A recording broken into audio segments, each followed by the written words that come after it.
Dear students, जैसे कि आपको मालूम है कि हमने इलेक्ट्रोस्टैटिक्स क्लास 10 का चैप्टर स्टार्ट किया था, जिसमें हमने इलेक्ट्रोस्टैटिक्स को डिफ़ाइन किया, इसके बाद चार्जेस को डिफ़ाइन किया और उसके बाद इलेक्ट्रिफिकेशन।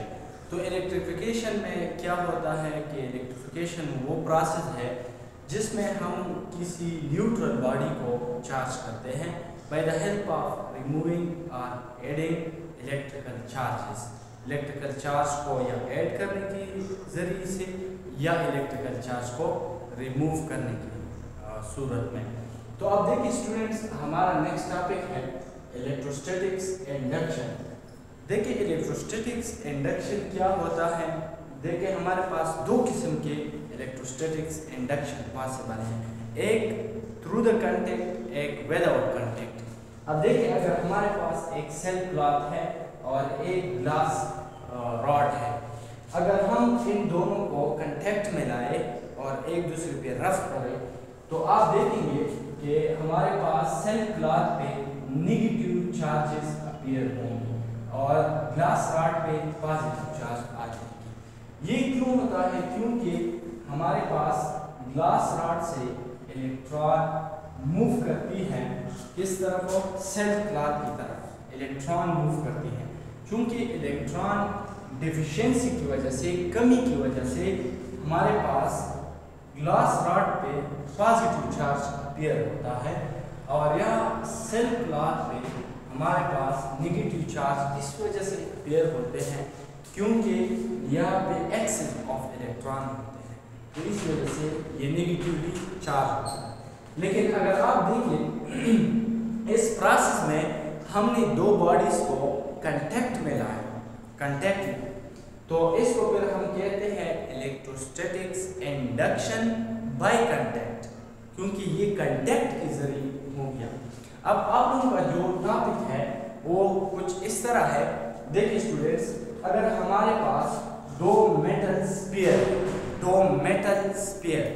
मेटल से बने हैं, दो स्फीयर है और इसका जो स्टैंड है ये इंसुलेटिंग मटेरियल से बना है। इंसुलेटिंग मटेरियल वो मटेरियल जिसमें इलेक्ट्रिकल चार्जेस फ्लो नहीं करते और हीट भी इसमें फ्लो नहीं करती। देखिए स्टूडेंट्स, तो नेचुरली हमारे पास ये न्यूट्रल होते हैं। न्यूट्रल का मतलब होता है कि नंबर ऑफ इलेक्ट्रॉन और नंबर ऑफ प्रोटॉन ये बराबर होते हैं। ये क्या होते हैं स्टूडेंट्स? बराबर होते हैं। तो इस वजह से इस पे नेट चार्ज इस पे मौजूद नहीं होता, इस पे नेट चार्ज मौजूद नहीं होता क्योंकि ये चार्जेस एक दूसरे के इफेक्ट को कैंसिल करते हैं। नंबर ऑफ इलेक्ट्रॉन और नंबर ऑफ पॉजिटिव चार्ज ये सेम होते हैं, इस वजह से इस पे कोई भी चार्ज मौजूद नहीं होता। लेकिन इन दोनों को मैंने कांटेक्ट में लाया है। तो देखिए स्टूडेंट्स, नेक्स्ट स्टेप में हम क्या करते हैं? नेक्स्ट स्टेप में हम इस तरह करते हैं कि एक ऑलरेडी चार्ज रॉड को हम इसके नज़दीक लाते हैं। वह पॉजिटिव चार्ज हो या नेगेटिव चार्ज हो, मैं कंसिडर करता हूँ कि ये पॉजिटिवली चार्ज रॉड है और ये मैंने इन दोनों के करीब लाया। तो इससे क्या होगा? देखिए आप लोगों ने इलेक्ट्रोस्टैटिक्स में पढ़ा है कि same charges repel each other, opposite charges attract each other. या फिर जो चार्जेस है इसमें जो पॉजिटिव चार्ज होंगे, क्योंकि ये भी पॉजिटिव है और यहाँ पे जो पॉजिटिव चार्जेस मौजूद होंगे वो हमारे पास मूव करेंगी सेकंड स्फीयर में। ये यहाँ पे हमारे पास क्या हो जाएंगी? आ जाएंगी। और जो नेगेटिव चार्ज है वो हमारे पास यहाँ पे अपीयर हो जाएंगी, यहाँ पे मूव करेंगी, यहाँ पे डिस्ट्रीब्यूट हो जाएंगी। तो इससे क्या होगा? अब नेक्स्ट स्टेप में हम क्या करते हैं? नेक्स्ट स्टेप में इस तरह हम करते हैं कि इन दो स्फीयर को हम सेपरेट करते हैं। देखिए स्टूडेंट्स, ये मैंने टच नहीं किया, तो इन दो स्फीयर को सेपरेट करने से इस पे हमारे पास नेगेटिव चार्ज हो जाएगा और इस पे हमारे पास पॉजिटिव चार्ज आ जाएगा। तो इससे क्या हो गया? देखिए स्टूडेंट्स, इससे ये हो गया कि हमारे पास ये दो मेटल स्फीयर जो है ये मैंने चार्ज किया। किसके जरिए मैंने चार्ज की? मैंने एक ऑलरेडी चार्ज रॉड को इनके करीब लाया, टच नहीं किया, इनके करीब लाया। इसके करीब लाने से ये जो मेटल स्फीयर्स है, ये जो बॉडीज हैं, इनमें डिस्ट्रीब्यूशन सिर्फ हो गया, ट्रांसफर ऑफ इलेक्ट्रॉन या ट्रांसफर ऑफ पॉजिटिव चार्ज नहीं हुआ, सिर्फ डिस्ट्रीब्यूशन हो गया चार्जेस का। और डिस्ट्रीब्यूशन के रिजल्ट में हमारे पास ये जो बॉडी है ये हमारे पास क्या हो गए?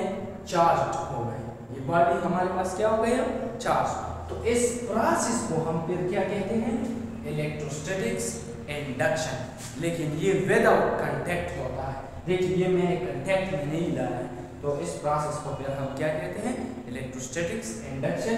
इसका डेफिनेशन कुछ यूं होगा, the process in which a charge body change the charge distribution of nearby neutral body is known as electrostatics induction।